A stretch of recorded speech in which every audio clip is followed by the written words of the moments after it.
नमस्कार, बहुत बहुत स्वागत है न्यूज़ 21 में आप सबका। आपके साथ मैं हूं ऋतिका पांडे। हमारा स्पेशल बुलेटिन देख रहे हैं अपना उत्तर प्रदेश। यहाँ बड़ी खबरों से शुरुआत कर रहे हैं बुलेटिन की, जहां हजूरपुर थाना क्षेत्र की ग्राम पंचायत बसंतपुर में मिशन शक्ति फेज 5.0 के अंतर्गत एंटी रोमियो टीम ने बहुओं और बेटियों से वार्तालाप कर उनकी समस्याओं को सुना है और महिला अपराध से संबंधित कानून की जानकारी दी है। महिलाओं को उच्च अधिकारियों के आदेश और उत्तर प्रदेश सरकार द्वारा संचालित जन कल्याणकारी योजनाओं के बारे में भी बताया गया है। टीम ने महिलाओं और बच्चियों को अपराध के प्रति जागरूक किया और महिला संबंधी अपराध की शिकायत के लिए टोल फ्री नंबर 1090 1098 1076 1112 181 108 तथा साइबर अपराध के लिए 1930 की जानकारी साझा की है। इस दौरान बालिकाओं से उनकी समस्याओं के बारे में भी जानकारियां ली गई हैं।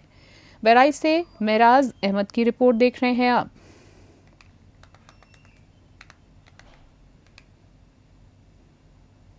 हरदोई में आगामी त्योहारों को देखते हुए पुलिस अधीक्षक अशोक कुमार मीणा ने जनपद में शांति, सुरक्षा और कानून व्यवस्था बनाए रखने के लिए अभियान चलाया है। बता दें आपको, उन्होंने पुलिस बल के साथ शहर क्षेत्र के मुख्य मार्ग, बाजार और सार्वजनिक स्थलों पर पैदल गश्त की है। इस दौरान आपको बता दें, आम जनमानस को सुरक्षा का भरोसा दिलाया गया है और पुलिस की सक्रियता से लोगों में सुरक्षा की भावना बढ़ी है। एसपी ने कहा है कि पुलिस बल हर समय तैयार है, तत्पर है पुलिस बल और किसी भी अप्रिय घटना की तुरंत रोकथाम की जाएगी। इस पहल से न केवल कानून व्यवस्था मजबूत होगी बल्कि त्योहारों के दौरान लोगों की सुरक्षा सुनिश्चित करने में भी मदद मिलेगी। पुलिस की इस सक्रियता से स्थानीय नागरिकों ने इस सक्रियता को सराहा है। हरदोई से अनिकेत कुमार की रिपोर्ट।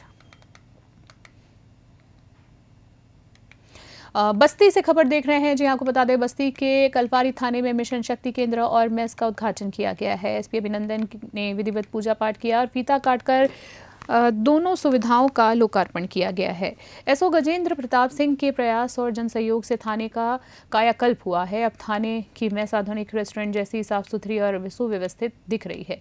मिशन शक्ति केंद्र महिलाओं की सुरक्षा और सशक्तिकरण का आधार बनेगा। वहीं आपको बता दें, सीओ कलवारी प्रदीप त्रिपाठी, कोतवाल दिनेश चंद्र चौधरी और एसओ कप्तानगंज भी मौके पर मौजूद रहे हैं। एसओ गजेंद्र प्रताप सिंह के प्रयास से पुलिस पब्लिक रिलेशन को नया आयाम मिलेगा और थाने का कायाकल्प स्थानीय लोगों के बीच सकारात्मक संदेश दे रहा है।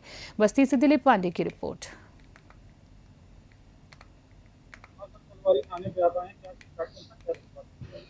आज थाना कलवारी पे बहुत सारे सराहनीय कार्य हुए हैं, जिसमें कि एक आधुनिक मिशन शक्ति केंद्र उसका यहाँ पर आज उद्घाटन हुआ है और इसके अलावा एक भोजनालय जो कि बहुत ही सुविधा युक्त है जवानों के लिए, और इसके अलावा एक न्यू साइबर हेल्प डेस्क भी बनवाई गई है और एक मीटिंग हॉल।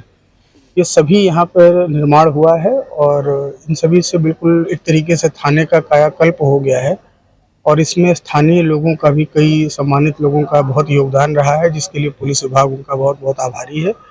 और निश्चय ही इन सब इंफ्रास्ट्रक्चर से थाने में बहुत सारी सुविधाएं होंगी। जो यहाँ लोग कार्यरत है उनको सुविधा होगी। इसके अलावा जो लोग आएंगे, खासकर मिशन शक्ति केंद्र ये जो महिलाएं आएंगी, पीड़िताएं आएंगी, उनको बहुत सुविधाएं होंगी और किसी प्रकार की उनको कोई समस्या न हो, इसका पूरा ध्यान रखते हुए ये सब बनवाया गया है। तो इस कार्य के लिए यहाँ पे जो हमारे सीओ साहब हैं, थाना प्रभारी हैं और जो हमारे समस्त यहाँ सम्मानित नागरिकगण हैं जिन्होंने इसमें योगदान दिया है, उन सभी को पूरे बस्ती पुलिस विभाग की तरफ से मैं बहुत बहुत धन्यवाद देता हूँ। छाता कोतवाली क्षेत्र के गांव तरोली में 3 दिन पहले एक विवाहित महिला पूजा के साथ मारपीट की गई है। जी आपको बता दें, जिसके इलाज के दौरान उसकी मृत्यु भी हो गई है। मृतका की शादी 2019 में रवि उर्फ भगत सिंह से हुई। इसके बात करें तो उसके पिता मलखान ने बताया है कि शादी के बाद से ही रवि और उनके परिजन पूजा के साथ मारपीट और झगड़ा करते थे। 12 अक्टूबर को हुई मारपीट के बाद पूजा को केडी अस्पताल में भर्ती कराया गया है, जहां उनकी स्थिति बिगड़ने पर उन्हें फरीदाबाद के सरोदय अस्पताल में रेफर कर दिया गया है। रास्ते में उसकी मृत्यु हो गई। बता दें, मृतका के मायके पक्ष के लोग धनगांव से छाता कोतवाली पहुंचे और तहरीर दी है। मृतका के 2 बच्चे हैं। पुलिस ने पंचनामा कर शव को पोस्टमार्टम के लिए मथुरा भेज दिया है और फॉरेंसिक टीम की मदद से मामले की जाँच जारी। मथुरा से अमित शर्मा की रिपोर्ट।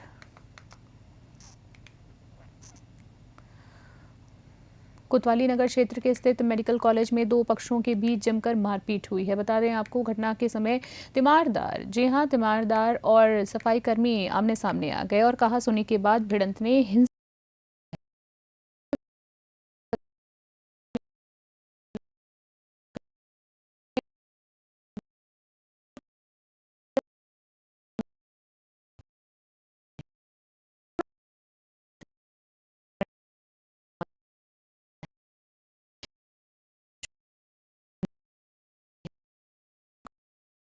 अली की रिपोर्ट।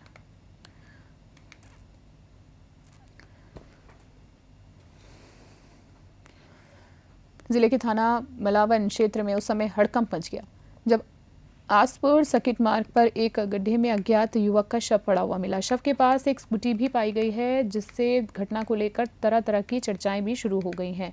घटना की सूचना पर सीओ सकिट कृतिका सिंह, जी हां, सकिट कृतिका सिंह और थाना प्रभारी रोहित राठी पुलिस बल के साथ मौके पर पहुंचे। पुलिस ने शव को कब्जे में लेकर पोस्टमार्टम के लिए भेज दिया है। फिलहाल मृतक की शिनाख्त नहीं हो सकी है। पुलिस आसपास के थानों और क्षेत्रवासियों से पहचान कराने का प्रयास कर रही है। स्थानीय लोगों का कहना है कि युवक की मौत दुर्घटना से या अन्य किसी कारण से है। इसका पता पोस्टमार्टम रिपोर्ट आने के बाद ही चलेगा। एटा से राज अली की रिपोर्ट।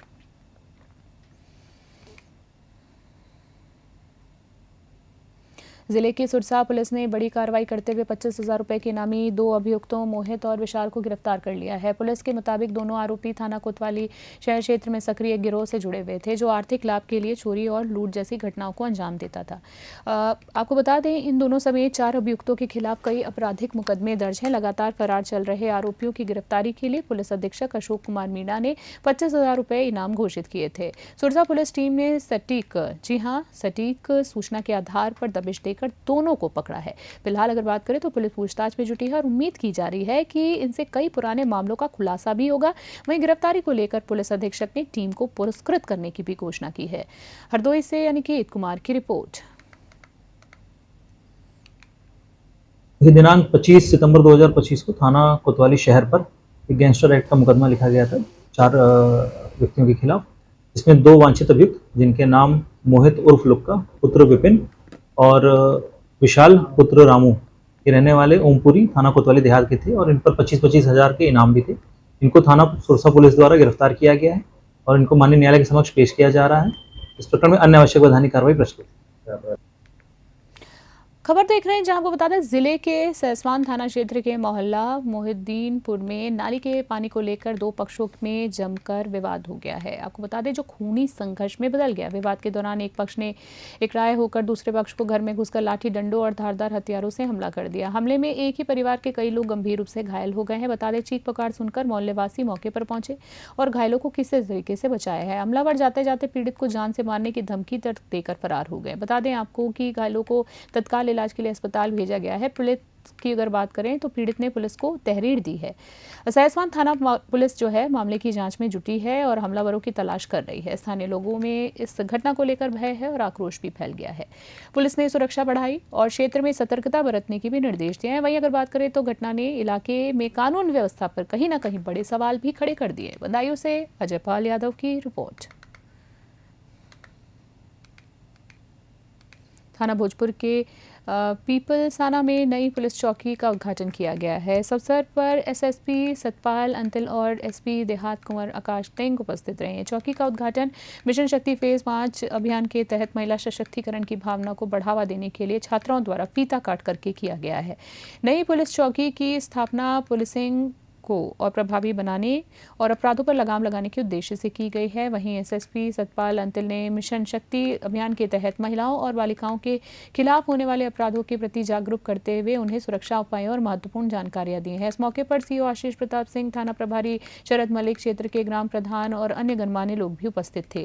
स्थानीय प्रशासन और पुलिस का ये कदम क्षेत्र में कानून व्यवस्था को मजबूत बनाने और महिलाओं की सुरक्षा सुनिश्चित करने की दिशा में अहम भी माना जा रहा है। भोजपुर से ब्यूरो रिपोर्ट देख रहे हैं।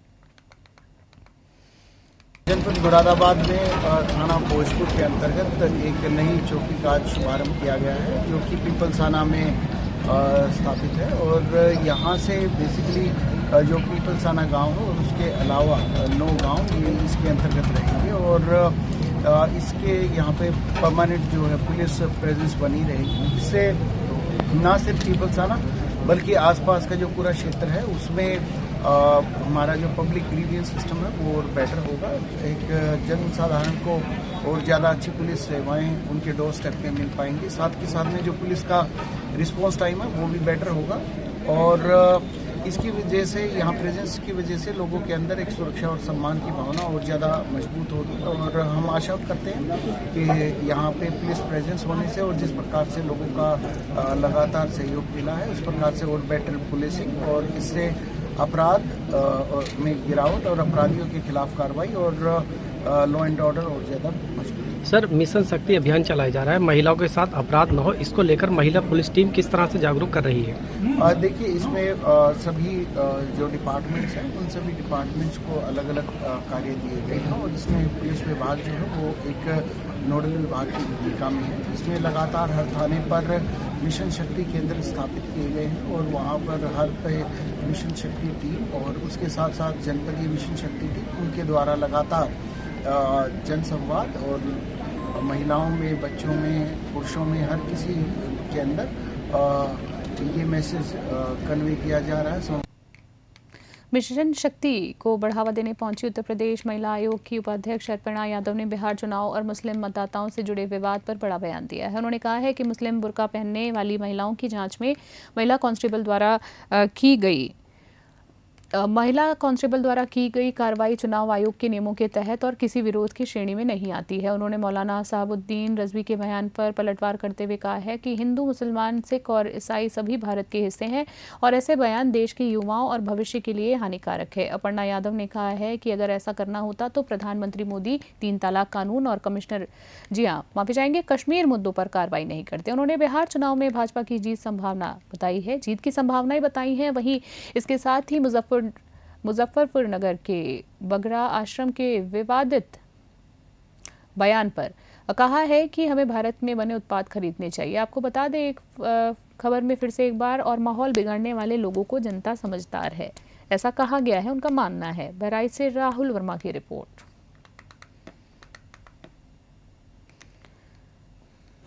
भारतीय जनता पार्टी मैम, मैथिली जैसे लोकप्रिय चेहरों को भाजपा बिहार चुनाव में लेकर आई है, क्या कुछ कहेंगी इस पर? अब मैथिली एक अच्छी लोक गायिका हैं, अच्छा गाना भजन गाती हैं, फोक गायिका हैं, उनकी एक एक्सेप्टेंस है। और बड़ी बात यह है कि जो इस प्रकार से उन्होंने बिहार में जो प्रचलित गीत थे कहीं ना कहीं उनको जो है एक बहुत बड़ा फोरम दिया है पूरे विश्व स्तर पे। तो और ये हमारे आदरणीय प्रधानमंत्री जी का भी बहुत बड़ा योगदान है कि मैथिली को इतना बड़ा मंच दिया उन्होंने। कई जगहों पर उन्होंने जो है ऐसे कई सारे लोग, सिर्फ ये एक विषय, एक बच्ची की बात नहीं है, एक हमारी भारत की बेटी की बात नहीं है, उन्होंने अनेक शास्त्रीय संगीत से जुड़े हुए, शास्त्रीय कलाओं से जुड़े हुए लोगों को अपॉर्चुनिटी दी है। तो मैं अपने प्रधानमंत्री जी का तहे दिल से बहुत धन्यवाद देना चाहती हूँ कि ऐसे लोक गायकों को, लोक नृत्यांगनाओं को, लोक जो नाट्य करते हैं उनको जो है मंच देने का काम किया है। और ठीक है, पॉलिटिक्स, हर व्यक्ति पॉलिटिक्स कर सकता है और लीडर बनने की एबिलिटी सब में हो सकती है। एक बहुत गरीब आदमी में भी लीडर बनने की एक जुनून हो सकता है और उसको मंच मिलना चाहिए। और भारतीय जनता पार्टी किसी परिवारवादी पार्टी नहीं है। बहराइच के थाना विश्वेश्वरगंज क्षेत्र के जयलालपुरवा में बुधवार को पति पत्नी के बीच विवाद के बाद एक विवाहिता ने डीजल पी लिया है। बताया जा रहा है कि महिला अपने मायके जाने के लिए पति से लगातार जिद कर रही थी। इसके बाद इसको लेकर झगड़ा और बढ़ा और महिला ने गुस्से में ही ये कदम उठाया है।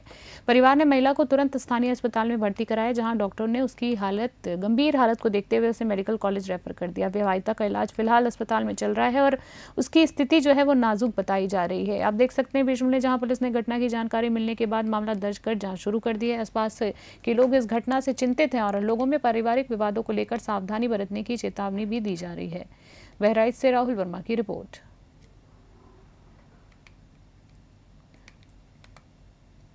अगली खबर देख रहे हैं मुरादाबाद से बुलेटिन में, जहां मुंडा पांडे थाना क्षेत्र में पुलिस ने तार चोरी और ठगी के दोहरे मामले का खुलासा किया है। पुलिस ने ग्राम दौलरा निवासी नाजिर और जाने आलम को गिरफ्तार किया है। आरोपियों ने बिजली के तांबे के तार चोरी कर उन्हें बेचने का जाल रचा है। उन्होंने तार के ऊपर के प्लास्टिक हिस्से में वेस्ट मटेरियल भरकर नकली तार के रूप में बेच दिया। इसमें 8,10,000 रुपये का भुगतान लेने वाला व्यक्ति धोखाधड़ी का शिकार हुआ है। आपको बता दें, जहां पर पुलिस ने आरोपियों के कब्जे से कुछ तार बरामद किए हैं, जिसमें 1,70,000 रुपये नकद और नकली आधार कार्ड बरामद किए गए हैं। पूछताछ में पता चला है कि अपराधी तार चोरी के बाद कॉपर निकाल लेते और शेष हिस्सों में सीमेंट और बजरी भरकर बेचते थे। ये गिरोह लंबे समय से इलाके में सक्रिय था। पुलिस ने कहा है कि आरोपियों के खिलाफ संबंधित धाराओं में मुकदमा दर्ज कर मामले की जाँच की जा रही है। कार्रवाई से क्षेत्र में सुरक्षा के प्रति जागरूकता बढ़ी है और लोग राहत महसूस कर रहे हैं। मुरादाबाद से ब्यूरो रिपोर्ट। ये क्या पूरा मामला है? देखिए, मुडा पांडे में दो चोरियां हुई थी, एक 3 जुलाई को और दूसरा 12 अगस्त को। जो 3 जुलाई को चोरी हुई थी, बेसिकली ये तार चोरी हुई थी जो मेडिकल कॉलेज निर्माणाधीन है, जो नियामतपुर टॉल है उसके पास, वहाँ से चोरी हुई थी, तार की चोरी हुई थी। और जो 12/8 को चोरी हुई थी वो यहाँ पे हिंद टर्मिनल्स है, जो आप लोगों ने सुना होगा, ड्राई पोर्ट है, उसके एक बाउंड्री के पास का गोडाउन था, उससे चोरी हुई थी, वहाँ से भी तार चोरी की गई थी। इसके बाद एक व्यक्ति जो दिल्ली के रहने वाले हैं, सोनिया विहार के, उन्होंने आकर के थाने में शिकायत करी कि कुछ लोगों ने उनसे तार, जो एक हेवी तार होता है, उसके मुहाने पर तो तार के बहुत सारे आइटम्स जो पीतल वगैरह होते हैं वो लगा देते हैं, बट अंदर में कुछ ऐसे ही राख वगैरह टाइप का एलिमेंट भर के, और लोगों ने उनके साथ ठगी करी थी, जो लगभग 8 लाख के आसपास की ठगी उनके द्वारा की गई थी। हम लोगों ने इसमें 2 चोरियां हुई थी, और इस जो ये उन्होंने 420 की बात बताई थी, इसके बारे में हम लोगों ने गहनता से छानबीन शुरू करी, और उसमें सीओ हाईवे और एसएचओ मुडा पांडे को सफलता मिली, और इन लोगों ने इस केस को क्रैक किया। बेसिकली गांव दौलरा के 2 हैं, एक का नाम है नाजिर और दूसरे का नाम है जाने। खास बुलेटिन में इतना ही, बने रहे न्यूज़ 21 फिलहाल के लिए नमस्कार।